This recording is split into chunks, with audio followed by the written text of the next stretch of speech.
ओम श्री गणेशाय नमः। ओम नमोस्तुते व्यासविशालबुद्धे फुल्लारविन्दाय तपत्रनेत्र येन त्वया भारततैलपूर्णः प्रज्वलितो ज्ञानमय प्रदीप। ॐ ध्यानमूलं गुरुर्मूर्ति पूजामूलं गुरुर्पदं मन्त्रमूलं गुरुर्वाक्यं मोक्षमूलं गुरो कृपा।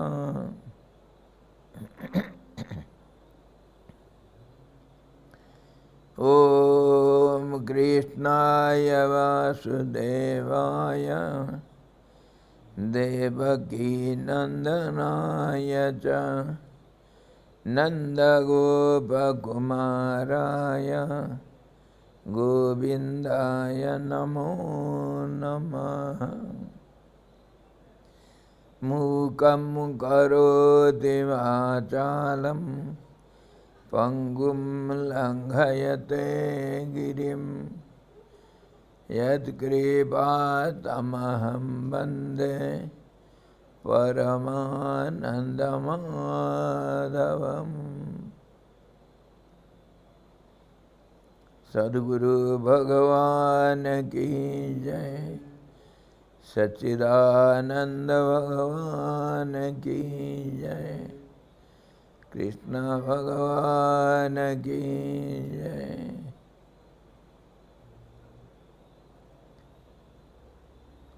गीता माता की जय।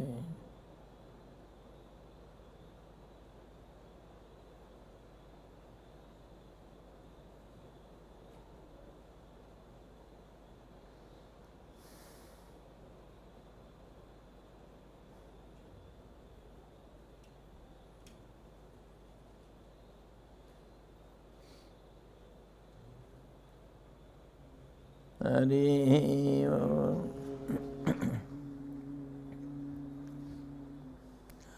Today we shall see Srimad Bhagavad Gita, 12th chapter, Bhakti Yoga, the yoga of devotion. Why? Because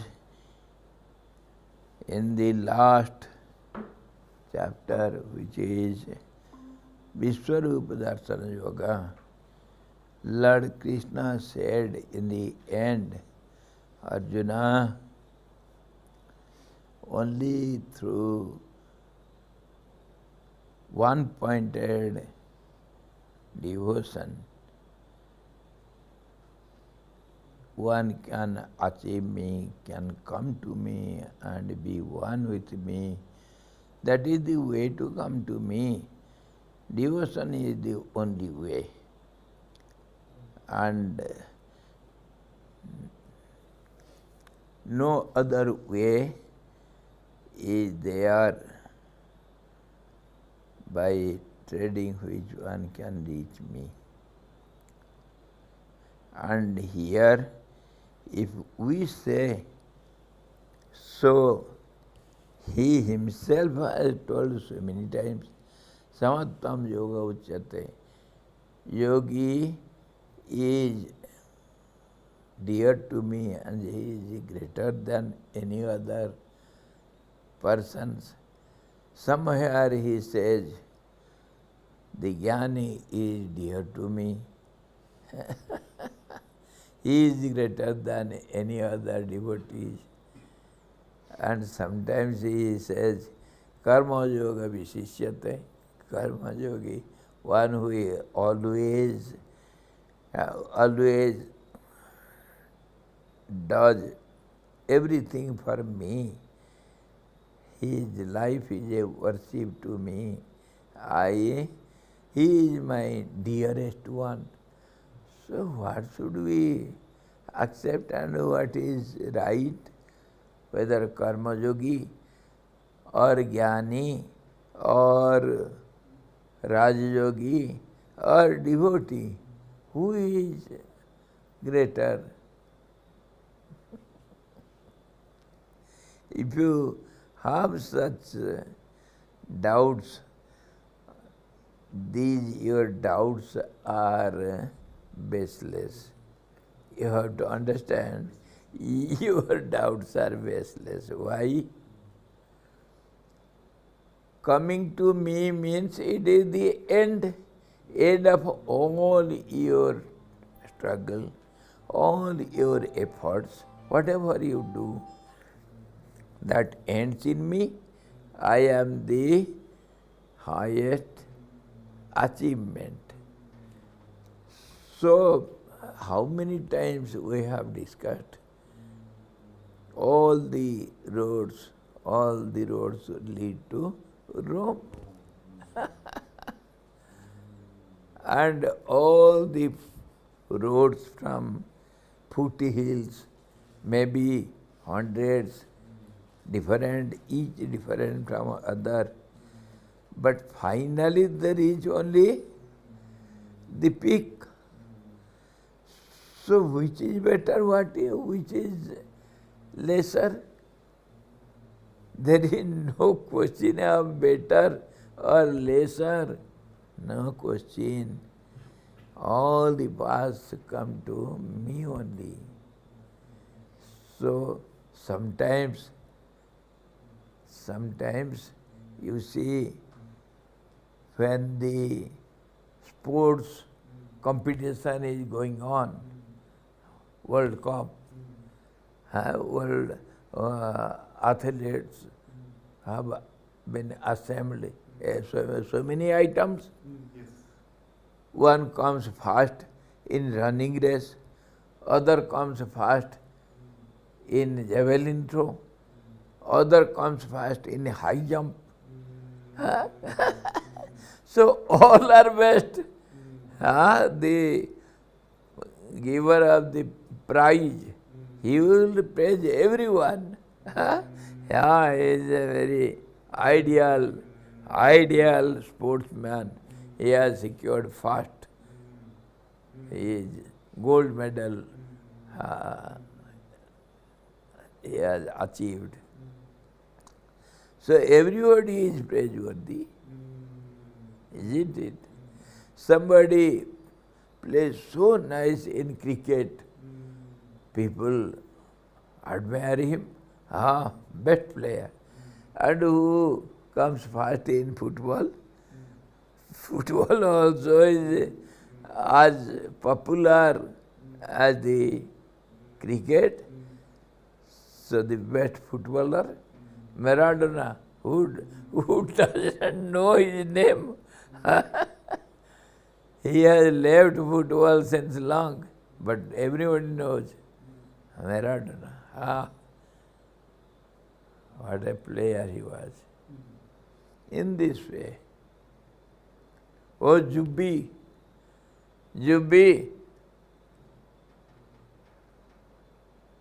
stroke 6 sixers in one over. Record break. Everybody is admirable. So, it is not question of who is really better than whom. Not so. Everybody is dear to the Lord, one who reaches Him. Take any path. Devotion is easy for someone, but path of knowledge also easier for some other man. So, finally, Lord has decisively told Don't give up your path. Swadharme nidhanam sreyaha paradharmo bhayavaha. Whatever path you have adopted, don't give it up. And many times also, Lord has indicated a man of understanding will not misguide any spiritual practitioners. Let him adopt any method. He should be encouraged. Yes, yes, come on, go on. Don't be afraid. It is not good to say, your path is my dear, you are in a wrong path. Come to me, I know the path. That is totally wrong.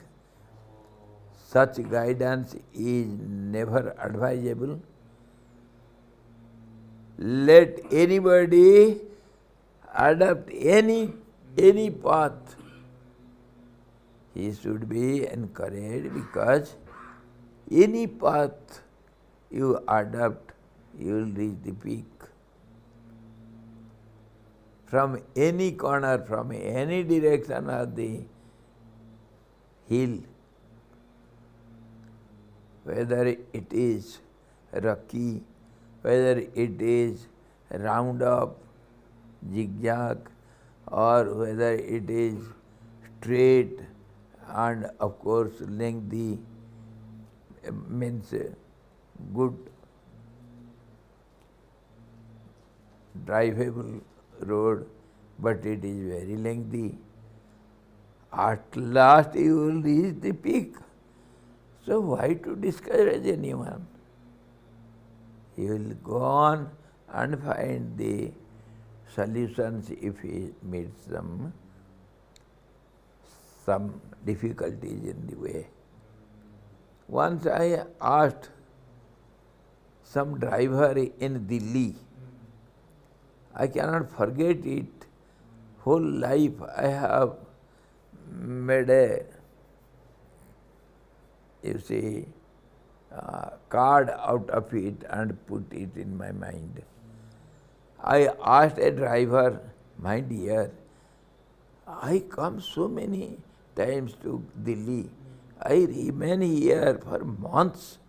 I stay here for months, but I cannot remember any roads. They are so zigzag and so clumsy and confusing. I don't remember any road, which road goes where. How do you know? How do you come to decide, and this is this, this is this? You don't roam about and you go straight and make me reach my destination. How do you do it? He said, Swamiji, what a silly question you are putting. It is so easy. When you start in the road, you are moving in the road itself will tell you where it goes. When you go ahead, everywhere you will see the arrows and some signboards and everything. So naturally you will know the path. Why do you fear in the very beginning? Just go on, go on. I see. Yes, when you go on, slowly you will see ahead. Where does it go? This is the method in every journey of life. Wherever you go, start and move on, march on. Then what difficulties you get, you yourself will find out the solution then there, not here from beginning. If you think the situation will be something else. When you face it, then and there you can solve the problem. Sitting in there is a saying, standing at the foot boys, gazing at the sky. How can you get up, boys, if you never try? How can you get up to the peak? Standing at the hills, gazing at the sky, oh, that far is peak. Gazing at the sky, how can you get up, boys, if you never try? So simple method. Go on. You will find the way. You will find the way. So, whatever Lord has said, different from each other, everything is similar to each other. Because all the roads lead to Rome. He has to admire every path so that the seekers will be encouraged. It is not any contradiction to anything. Now we shall see Bhakti Yoga. It is as easy as others and as suitable for the seekers as the other paths. Nothing is better, nothing is worse. Anyhow, Jnana Yoga also we have seen, and Raja Yoga also we have seen already in the 6th chapter. So, here we shall discuss on path of devotion. Arjuna uvacha evam satata yukta ye bhaktya tam paripasate ye chaksharam abhyaktam tesam ke yoga vittamaha. Because Arjuna is a student, so naturally he will ask which is better course. When the students pass some particular standard, either high school or intermediate or graduation, then they have to think where to go, what to do, what subject shall I take. Naturally, they have to inquire which is better for me, which is not so good for me. Everybody asks. So Arjuna is also asking, if such people, by your instruction, whatever you have instructed before, just now, mat karma krit, mat karma krit, mat paramo, mat bhakta sangavarjita, nirvaira sarvabhuteshu, yaha swayam ameti pandava. One who is friendly to everyone, one who is always doing my works, whatever he does it for me only, and whatever he does, he has no attachment for it, and he is friendly to everyone, and he always does good to everyone. Such a man comes to me only. So, of course, somebody will follow your path and he will reach you.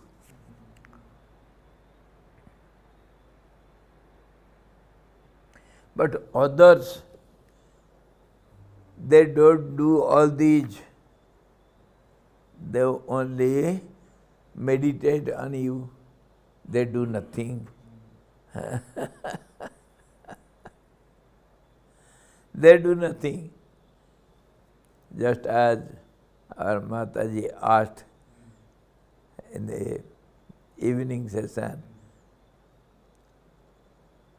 a yogi sitting in the in the caves of Himalayas, how he does something good to the people, doing nothing. Lord Krishna has explained it before. And he said to Arjuna also, if you have this idea in your mind firmly established that you are non-doer, he is the doer. So in that case, even if you kill all the world, you are not a doer, not a killer, you will not be claimed with sin. You have done no sin, nothing. Because you are not the doer, not the enjoyer. So whatever is done, it is prakritehe kriyamanani. The nature does everything. You are not at all concerned. If the whole battlefield, everybody is dying every day, and if you are cause in the eyes of others, but you don't think you have done anything, it is play of God, play of nature. So in that case, you are never blamed as a sinner, or you are never a doer, nor you will enjoy anything, neither bad nor good result of it. So in that sense, one who is established in that firm conviction that I am not the doer, not the enjoyer, whether he meditates or he does something, or he chants the name of God, or he offers some flowers and worships something, that doesn't matter. That is not at all taken into account. Only his state of mind, his heart, how he feels, how his attitude is, how his feeling is, that is considered. Whether it is Jnana Yoga or Raja Yoga or devotion or Karma Yoga, whatever it is, that is not taken into consideration. So this is how the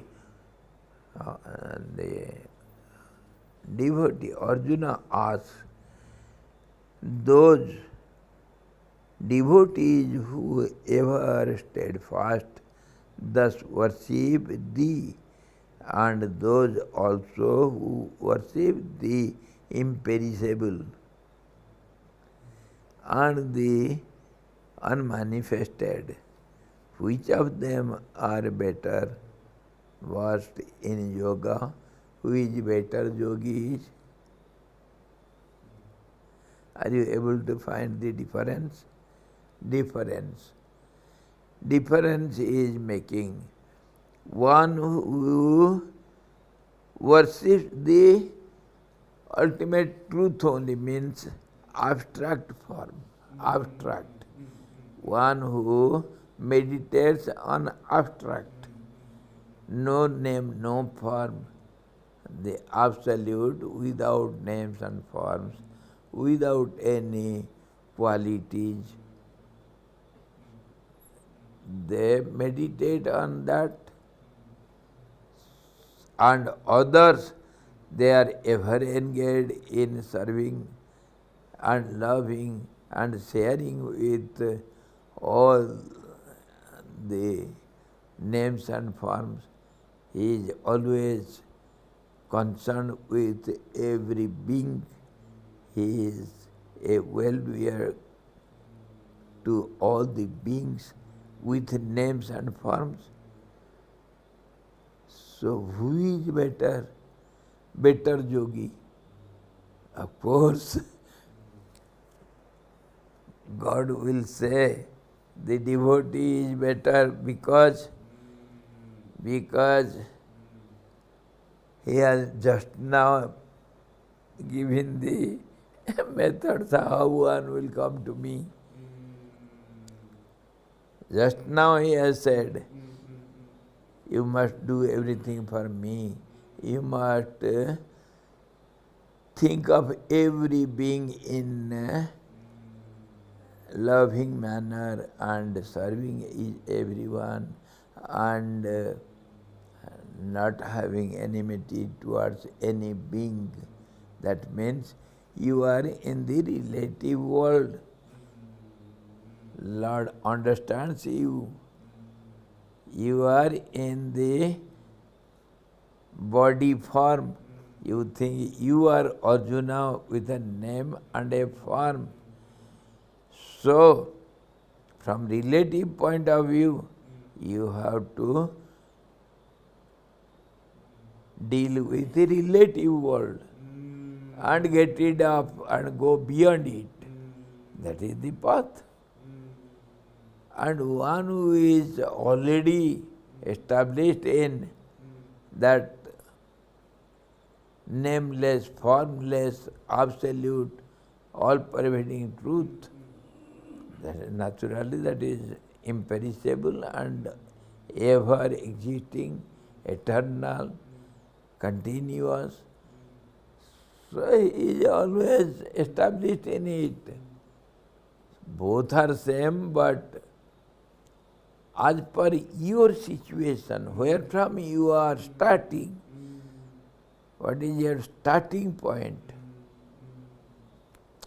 That is important. How have you started the game?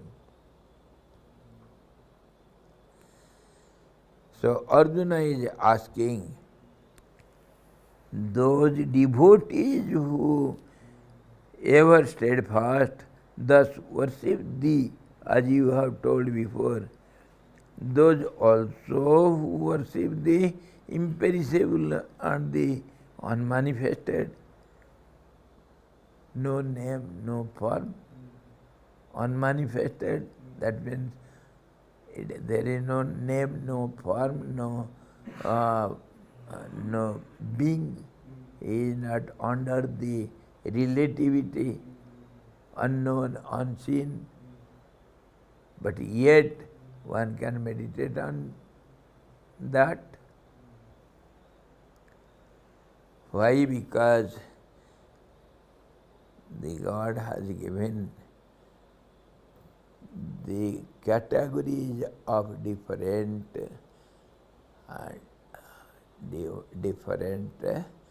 approach, different people who approach God in different ways. They are called devotees of 4 types. One thinks of God, meditates on Him keenly, with one pointed mind only, to get some personal end.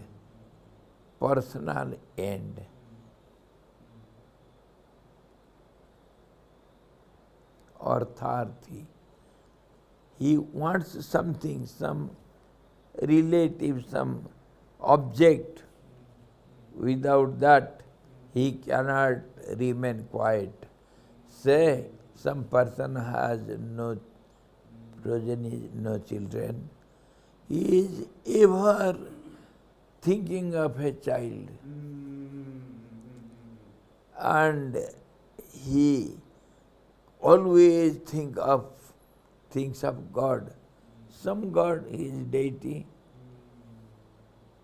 Oh Lord, please give me a child. This is how Manu and Satrupa, in the very beginning of the creation, they wanted some progeny, and they did austerities for long period, without food, without anything. And in the end they got the boon, and they were successful, having children. So the Lord asked, what do you want? They said, a child just like you. So the Lord said, where shall I go to search a person like me? I am only one. So I shall come and take birth on your lap. So Lord came to he incarnated as his son. In this way, some other story also, most interesting story.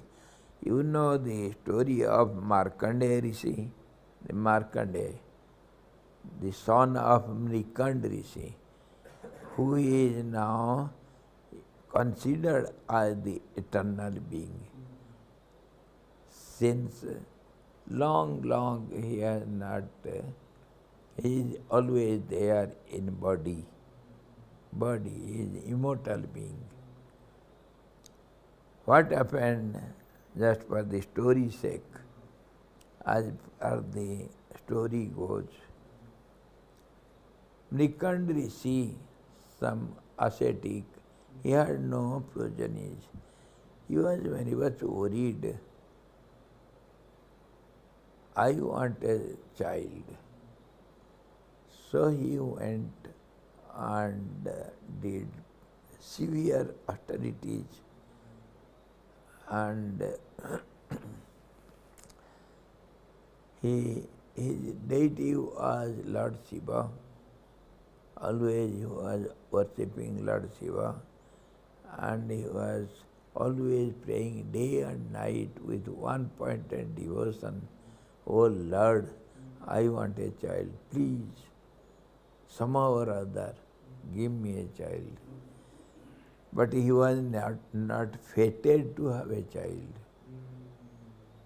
So Lord delayed, though Lord Shiva is known as Asutosh. Very quickly he is pleased with the devotees, Asutosh. Very quickly he gets pleased with the devotees and gives away whatever the devotee asks. Bholenath also is carefree. Whatever one asks, even the demons, terrific boons, Lord Shiva, yes, you will get it. So Mrikand Rishi at last got the boon. Lord appeared before him, Lord Shiva, and asked, my dear, what do you want?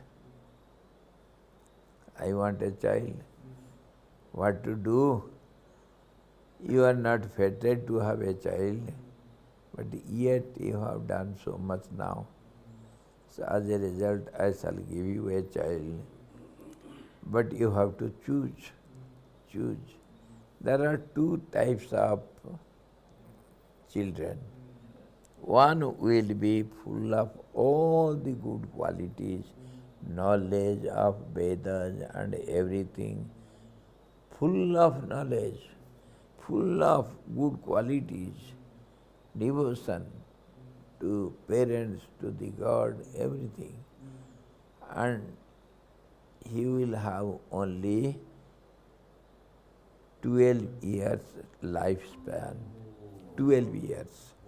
After that he will die. He will not live long. And another child, if you choose, you will get, he will live for 100 years. But the source of all the bad qualities he will be. A nutty fellow, doing mischief and doing bad to everyone, occurring sins and troubling everyone, playing havoc every day, every moment he will bring some problems. So what kind of child you want, prefer? Come on. Whatever is your choice. It was in a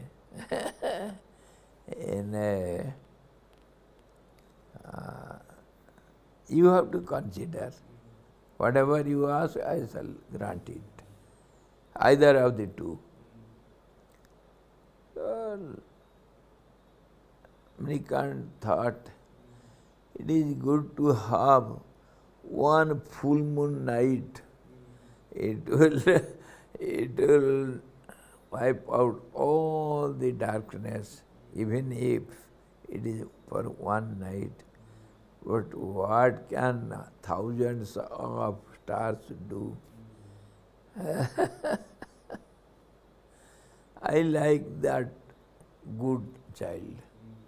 Let him die, but he will have some good name, good fame. At least good thing is preferable. So he said, okay, I want the good child with 12 years age. Okay. God said, okay. So a child was born. His name was Markandeya because he is the son of Nikand. So Markandeya. The son of Vasudev is called Vasudev. Son of Dasarath, Dasarathi. In this way, according to grammar. So Markandeya was the house of all the good qualities, all the dharma, knowledge, devotion, everything. He had the knowledge of all the Vedas in that little small age. He studied everything. Whatever he studies, once it is there in the brain. So everything was good, and he lived 11 years and 11 months and some few days before his death.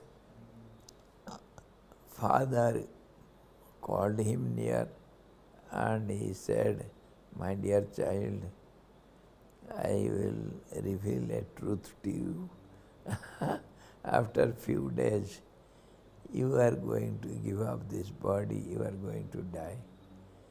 And he told the whole story, how he was born to him. So Markandeya said, yes, why to worry? It is by Lord Shiva's grace I came to body and all this. It is Shiva's blessing. So let me think of the Lord Shiva and leave this body. What is there? One who has taken birth, one day he has to die. So why to worry about? Father, don't worry. He left food and water, went to the Shiva temple and caught hold of the Shiva ling and sat there, O Shiva, Chandra Sekhara Masraye Mama Kim Karishyati Vai Yama.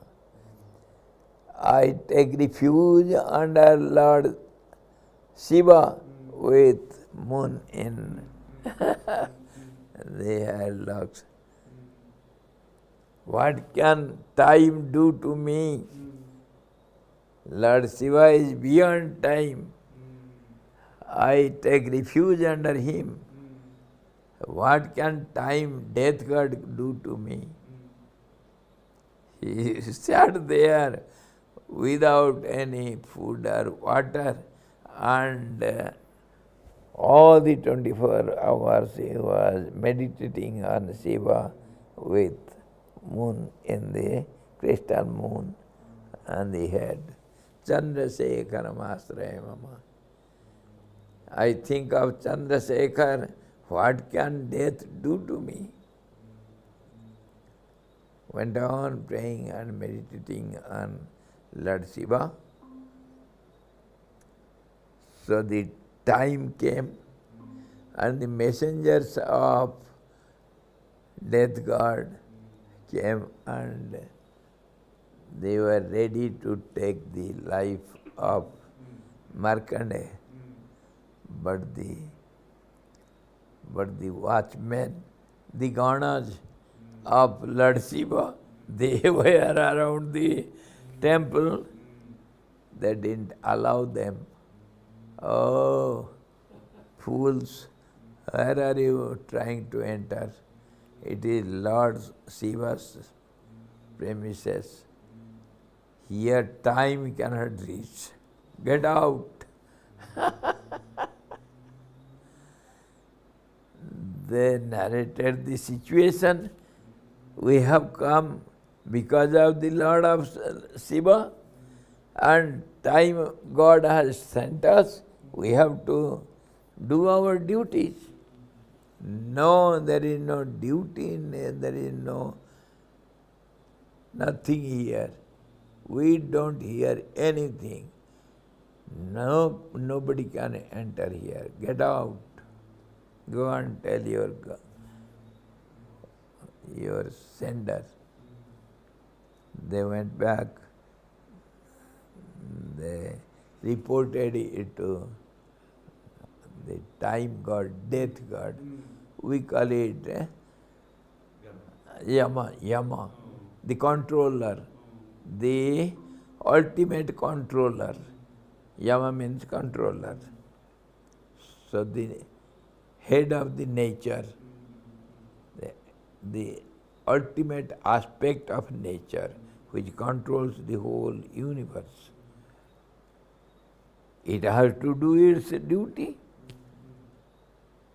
So he came himself and requested Lord Shiva from outside, "Oh Lord, you have given this duty to me. If you obstruct me, what can I do? Please, give his life to me." Lord Shiva said, "I don't know anything. One who has come to surrender under my feet, I have to protect him. That is my rule." I don't know any rules and regulations. I don't know anything. Get out. So Yama went with disappointed mood. Now I shall resign from this post. Yama went direct to Lord Vishnu with the ultimate, all-pervading truth, who is the controlling power, who is the controller of all the controlling powers. So he was going to resign the post. I cannot do this because the great authorities, they are disobeying the rules and regulations. And how can I keep up the harmony? So please, bye. To say bye, he was going to Lord Vishnu. By the way, Parvati, the power of Lord Shiva, she thought, will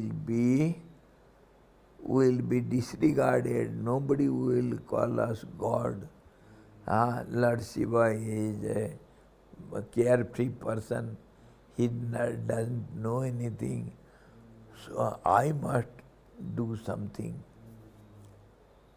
She also is power, the supreme power, one aspect. So she ran to Lord Vishnu before Yamaraj reaches there. She goes to Mahalakshmi, the power of Lord Vishnu, the feminine. They will nicely contact and understand each other. So, Lakshmi Didi, my sister Lakshmi ji, you know what is going to happen. You have to do something or else nobody call us gods. We will be disregarded. Do something. Lakshmi silently said, don't worry. I shall look to the matter. I shall look to the matter, don't worry. Hide yourself.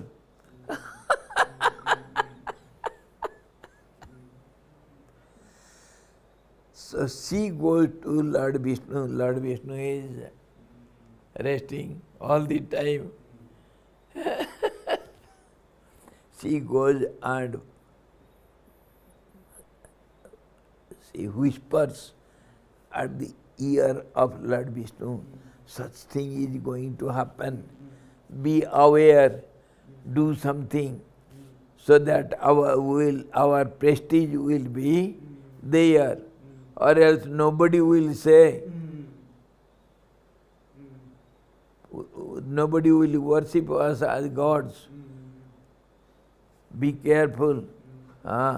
Wake up. Okay. I shall look to it. Lord Vishnu said, by the way, Yamaraj comes. Oh, after so long you have come. Welcome, come on. Yamaraj said, my Lord, you have given this duty to me. I cannot go on with it. And Lord Shiva himself is obstructing, is breaking all the rules and regulations. I cannot. And you know, the time god, death god also has a minister. The minister's name is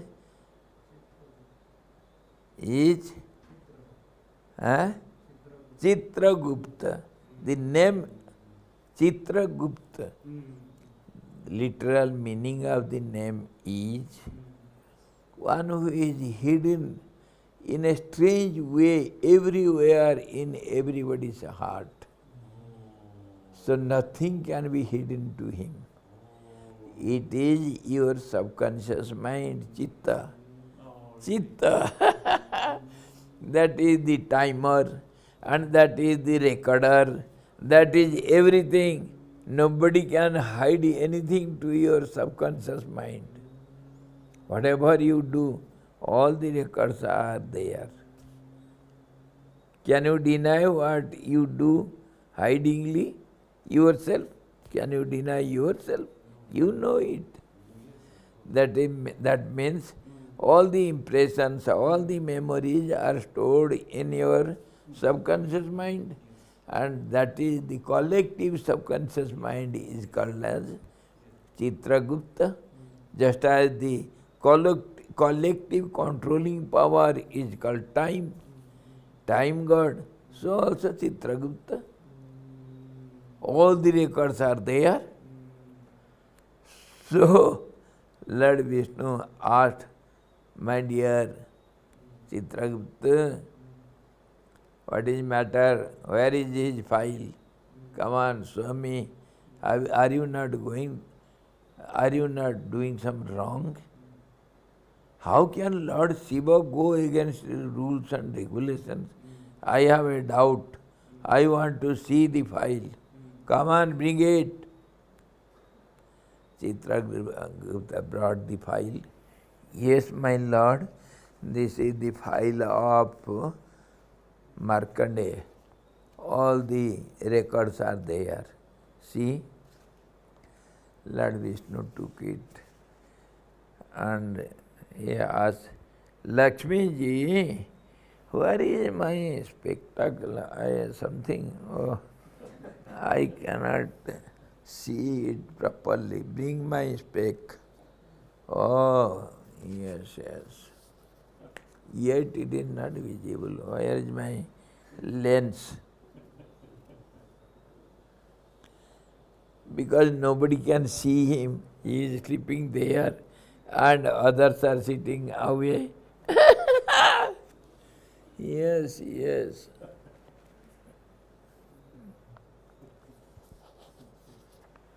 In the tip of the nail of the small finger, he draw a zero there. After 12. It is written 12. So, what is there? It is not visible. See, something is missing, my dear. What is this? Huh? Is it 12 or 120? Come on, see. The ink is deleted. Where did you preserve this file? Something has gone wrong. See? Come on. Chitragupta came. Yes, my lord. It appears as if there was a zero, and now it is not visible so clearly. There was a zero. Make it clear. You fool, you are coming and complaining. Go. Whatever wrong you may do, you might have murdered hundreds, but the president can excuse you. He has everything in his hand.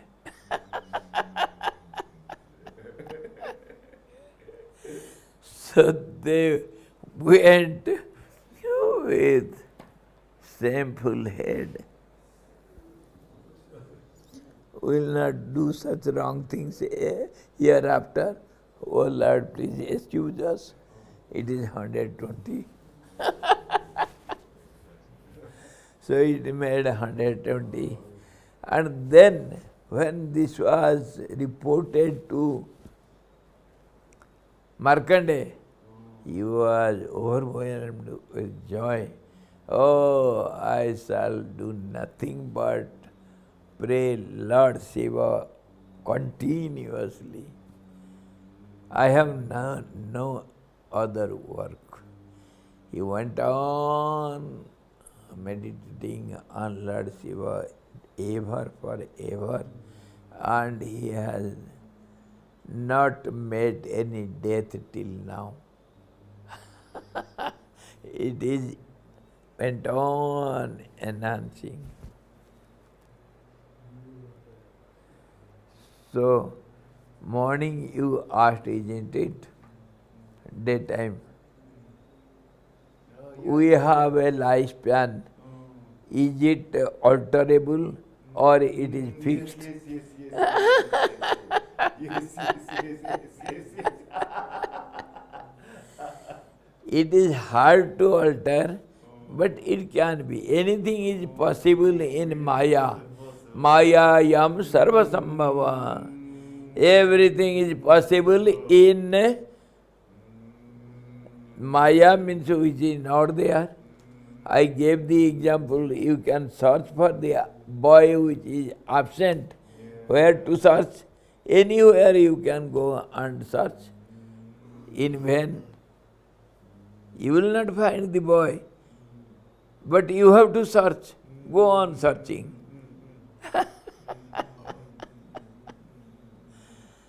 So everything is possible. Anywhere you can go and search for the object which is not there. So all this is possible. I mean to say, by this method, people, the devotees also think of the Absolute with form, with name, and with some particular aspect. They think of the Absolute. And this is called Artharthi, one who wants some object, some worldly object, either child or wealth or some name and form, name and fame, or some good place after death, something, they get it. They get it.